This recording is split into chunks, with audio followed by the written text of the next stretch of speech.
What's going on, everybody? It's your host, Ethan Smith of the Locked On Pirates podcast. Hope everybody is having a phenomenal Wednesday. And on today's episode, it is Mailbag Wednesday, as it always is here on the Locked On Pirates podcast, a part of the Locked On Podcast Network, where it is your team every single day. We're going to answer your hard-pressing questions about the Pittsburgh Pirates, as well as recapping whatever we want to call those three games against the Atlanta Braves, where the Braves just routed the Pittsburgh Pirates in PNC Park. And Oneil Cruz broke yet another Statcast record this afternoon. And could it be a propeller for him to finish 2022 strong and move forward in 2023? Today's episode is brought to you by the NHTSA impaired driving announcement, as well as Bet Online, but more on them later. Thank you guys, of course, for making me your first listen or listen at all every single day here on the Locked On Podcast Network. And with that said, let's get into today's episode. You are Locked On Pirates, your daily Pittsburgh Pirates podcast. Part of the Locked On Podcast Network, your team every day.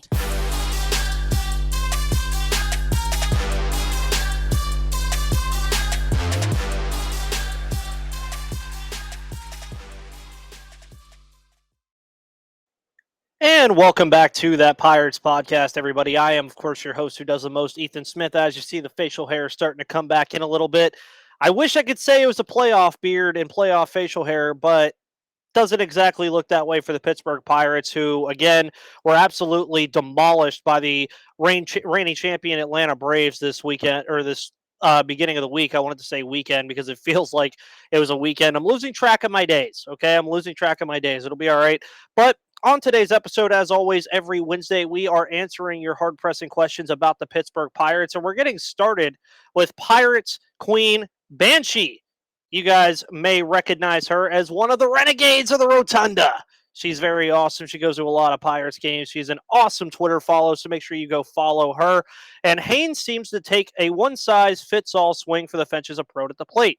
Why not incorporate the training and skills used in the minors that get these prospects up here? Why not polish the skills they have instead of carving new ones? Well, you already knew the Andy Haynes stuff was coming. I already knew it was coming. Don't worry. I know anytime I do these mailbags, I'm going to get stuff about the offense and get stuff about all that. So, you make great points.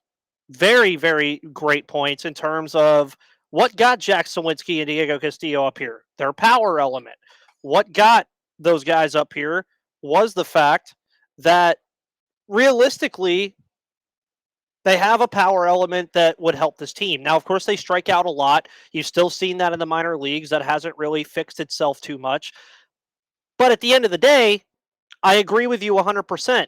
Take the skills that these guys have in the minor leagues, like Oneil Cruz, who was actually not playing that great in AAA, but it's a whole lot better than he's playing now.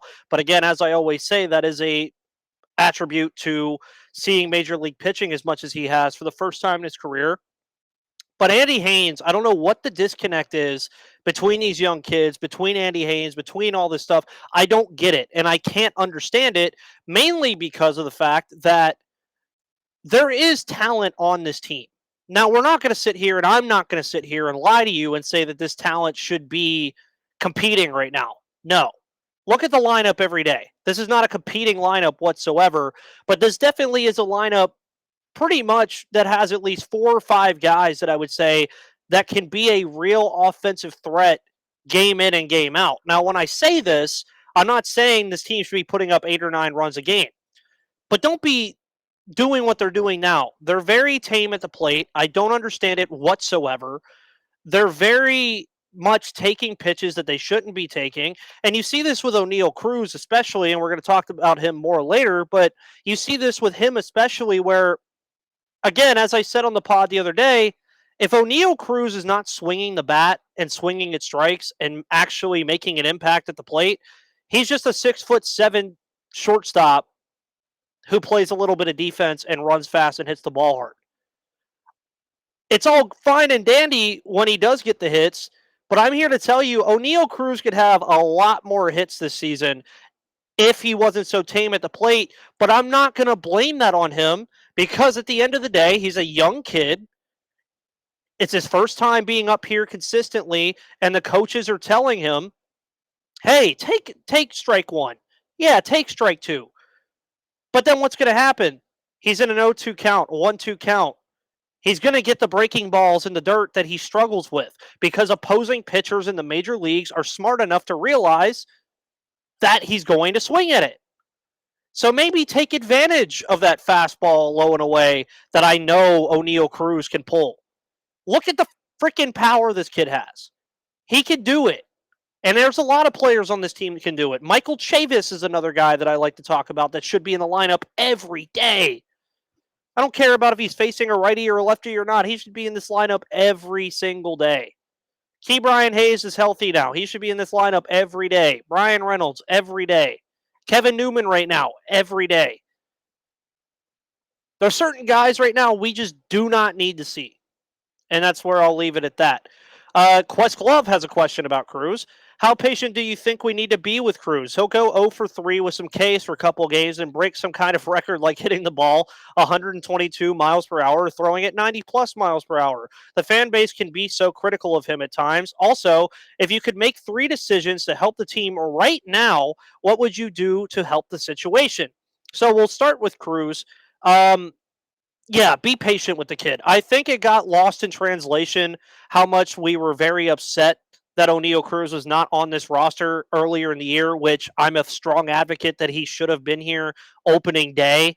That should have been the plan the entire year because he would have at least gotten another 100, 150 at-bats this season that would have been quality, valuable at-bats for him to move into 2023. And they could have took the Mitch Keller approach. If he struggled early in the year, they could have sent him down back to Indianapolis like they did with Mitch Keller this year. And you see how that's working out. Mitch Keller looks a lot more polished and a lot better than he did last year or the year prior.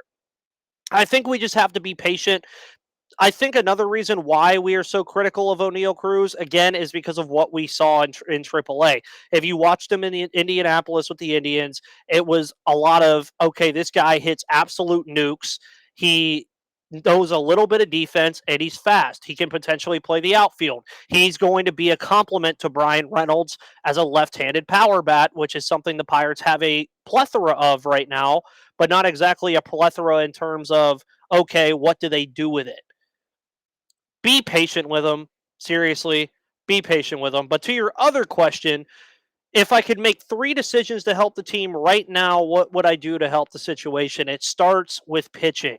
It has to start with pitching. That is what I say going into the offseason. The Pirates going into 2023 need to put an emphasis on focusing on starting pitching. I don't care if they have to spend money on it in free agency. I don't care if they have to trade a couple of prospects to get a quality starter. You cannot go into 2023 with the same goddamn rotation that you have right now.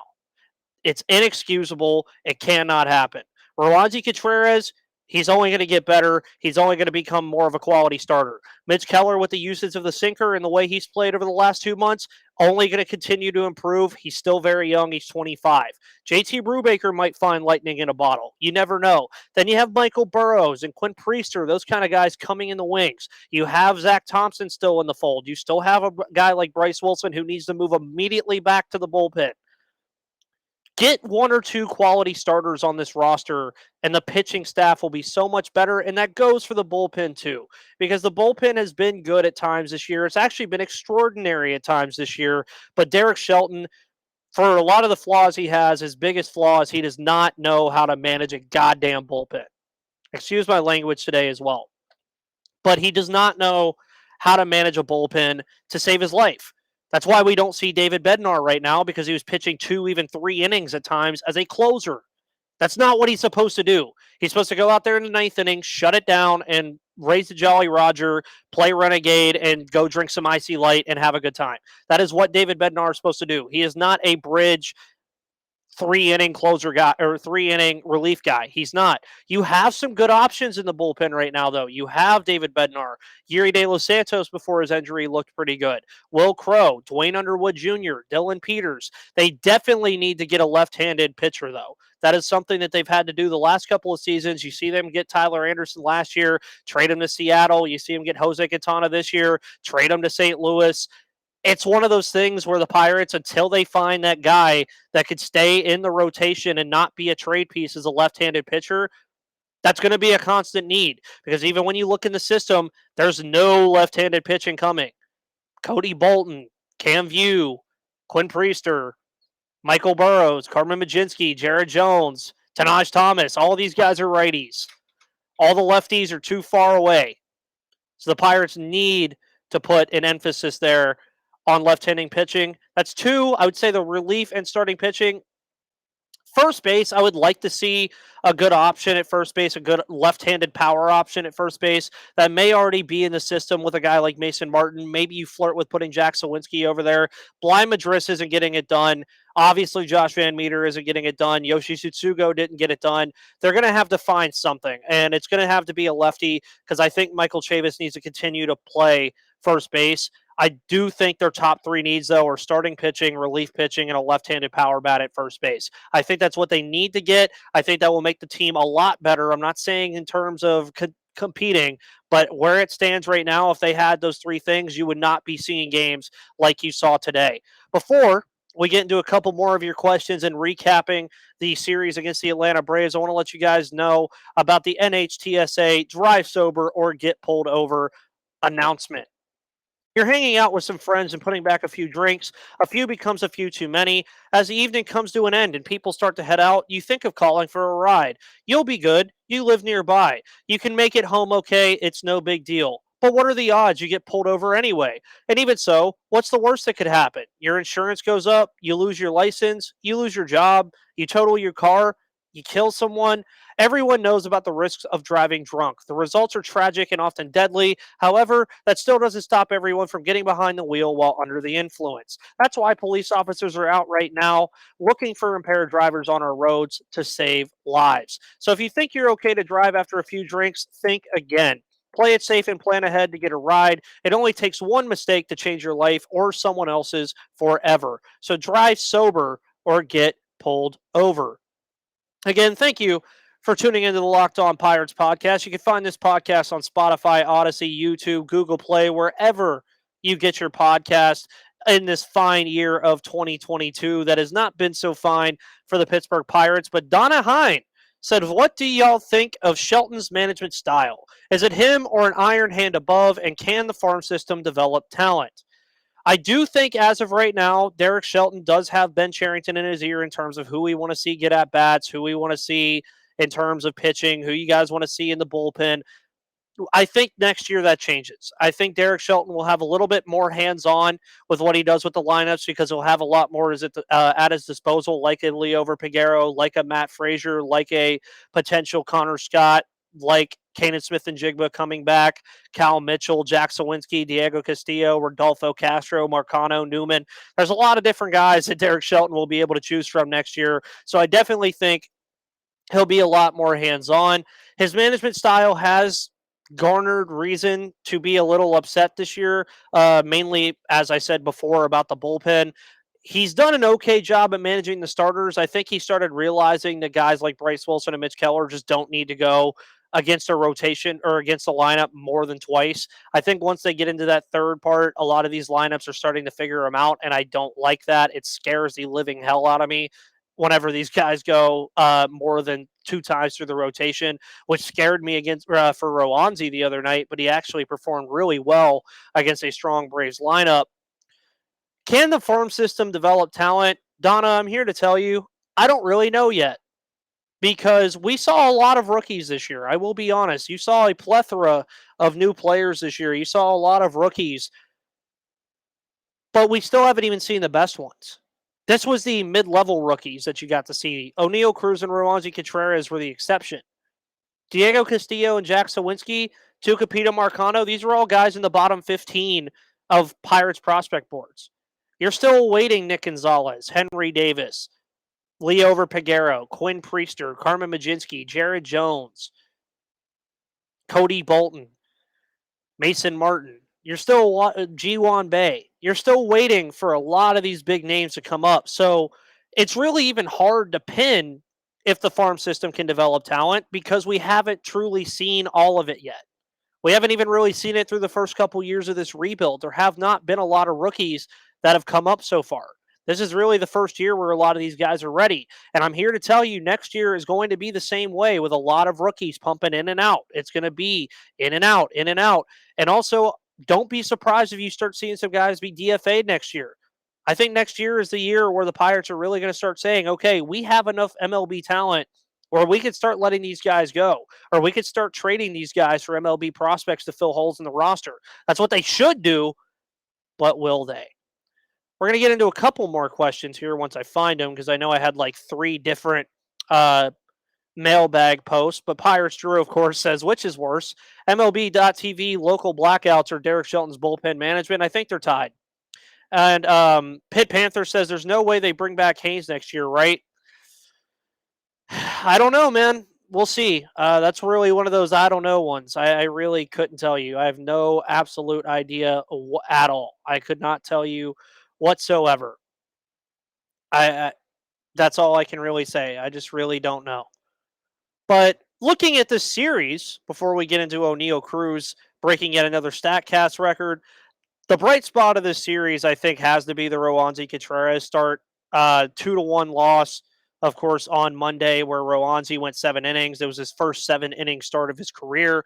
I definitely think you have to consider that the bright spot of the weekend. Oneil Cruz did some good things. There were some good things to look at, but that first game was the only close game. Of course, Roansy had a multitude of bad pitches, but of course, Michael Harris only took advantage of one of those bad pitches, which ended up being a result of the loss. They lose 6-1 last night. They lose 14-2 this afternoon.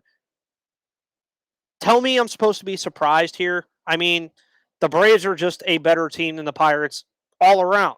And they're doing it, I think, a way that a lot of Pirates fans wish the Pirates could do it. In terms of Vaughn Grisham, Michael Harris, Ozzie Albies, Ozzie, who is injured right now for, I believe, the rest of the year. But you look all up and down that Braves lineup, outside of Matt Olson, that is a mostly homegrown lineup. I mean, you look at Dansby Swanson, Ronald Acuna, Michael Harris, Vaughn Grisham, Ozzie Albies when he's here. Really, Austin Riley. I'm forgetting about Austin Riley, who hit one into the Allegheny today. But if the Pirates want to look at anybody for sustained success, I think the Braves model is a good one, but you have to hope that these guys progress. And the Braves also have the luxury of already having a superstar in Ronald Acuna, a budding superstar in Austin Riley, another guy who's a star player in Ozzie Albies when he's healthy. Matt Olson isn't exactly too bad either. He's been a pretty decent Freddie Freeman replacement. And they have strong starting pitching. I mean, you look at Spencer Strider, you look at Max Fried, Charlie Morton, when he's also played well, has done a phenomenal job over there also. Again, recap the series, the right team won the right games. The Pirates did nothing except on Monday to win this baseball or win any baseball game in this series.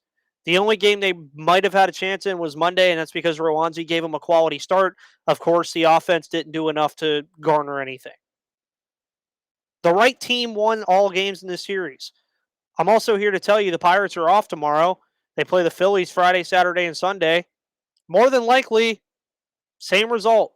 I mean, they'll probably win one of those games in Philly. I doubt they go 0-6 on the week. But then it's the Brewers the week after that, and then the Blue Jays and the Mets and the Cardinals. It does not get any easier for the Pirates over the next couple series. So this may be the norm. And just to let you guys know, they have to go 16-23 in their last amount of games to avoid 100 losses. Who knows? I'm really speechless about how this team is playing after seeing what this team was doing earlier in the year. I'm speechless. But something else that left me speechless today was Oneil Cruz breaking yet another Statcast record in phenomenal fashion, if I may add. But before we get into that, if you guys want to bet on anything pertaining to the Pittsburgh Pirates in terms of this weekend against the Philadelphia Phillies, or if you want to throw a bet on if Albert Pujols will reach 700 home runs on his career, make sure you use Bet Online. BetOnline.net is the fastest and easiest way to check in on all of your betting needs. Find all your favorite sports and events at the #1 online source for odds, lines, and games. Find reviews and news of every league, including Major League Baseball, NFL, NBA, NHL, combat sports, esports, and even golf. BetOnline continues to be the top online resource for all of your sports wagering information. From live in-game betting, scores, and podcasts, they have you covered. Head to BetOnline today or use your mobile device to learn more about the action happening today, and BetOnline is where the game starts. Something fun to talk about. Yay! Oneil Cruz broke another Statcast record today against the Atlanta Braves for the hardest hit ball in the Statcast era, hit at 122.4 miles per hour. The kid is good. I don't care what anybody says right now. He's struggling. He's having issues at the plate. It's not his fault. I'm here to tell you it's the coaching staff's fault. It's not his fault. And when he does stuff like this, I really wonder where the fan base gets it in their mind that he's already a hindered product. Every player that comes up in any system at any level of baseball is a hindered product. Not everybody is Mike Trout. Not everybody is Wander Franco. Not everybody is Aaron Judge. Oneil Cruz is none of those players. Does he have the potential to potentially be one of those players? Yeah, he does. Because he has the raw physical tools. He has intangibles that are very, very positive that he can use moving forward. And he's fast as hell. He can play some defense at shortstop, but I think he profiles as a future DH. And he's overall just a fun kid to watch. You're not going to get to watch too many 6'7" shortstops play the game of baseball at the level that Oneil Cruz does. You're just not. And what was even more impressive about this hit that he had today is it followed off the heels of a good day yesterday. And he had a good day on Monday. He didn't, well, I mean, it's one of those things that you have to look at where, yeah, he struggles against lefties. He does. He's going to struggle against lefties. And I misspoke, by the way. He did not play on Tuesday, so my apologies. But when he does stuff like this, guys, I think at some point we still have to remember Oneil Cruz is a rookie. He is a rookie product. Could he be doing better? Of course. He's batting around 200. Of course he could be doing better. Look at all the other rookies that have played on the team this year. Jack Sawinski was batting around that area. He was hitting home runs. But Oneil Cruz brings a different element to this roster in terms of he can hit a home run any given time that he's at the plate. And pitchers pitch around him already because they already know what he likes to hit. And only will these pitchers find out what he doesn't like to hit when he starts adapting to that, and he likes to hit everything. Because I guarantee you that time will come when teams genuinely fear pitching to Oneil Cruz. Because he's going to learn how to hit breaking stuff eventually. He's going to start swinging at these first and second pitch strikes eventually once Andy Haynes gets out of his goddamn head. He's going to start doing it. But the kid is 23 years old. Give him time. For the love of God. Don't listen to this other Pittsburgh media that wants to tell you Termar Johnson was drafted because Oneil Cruz is a bust already. Don't listen to this Pittsburgh media that only looks at the batting average and says, oh, he's not bringing anything of value to the team. He's a raw prospect with unquestioned talent.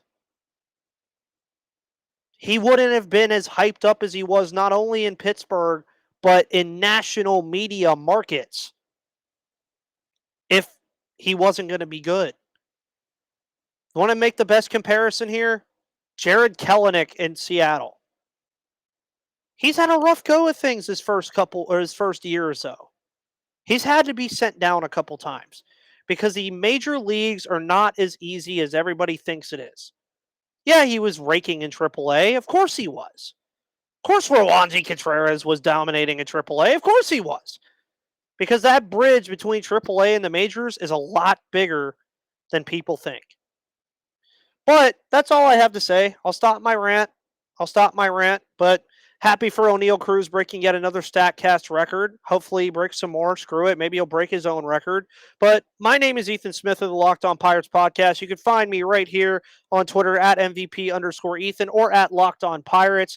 We will be back tomorrow. It's an off day for the Pittsburgh Pirates, so we'll be doing an off day primer, taking a look at maybe a little bit of the minor leagues and seeing what's going on, as well as anything else going on in the world of the Pittsburgh Pirates. Again, thank you for tuning into the Locked On Pirates for all of your coverage of the Pittsburgh Pirates and minor leagues and baseball every single day. My name is Ethan Smith, and I will see you guys on the flip side.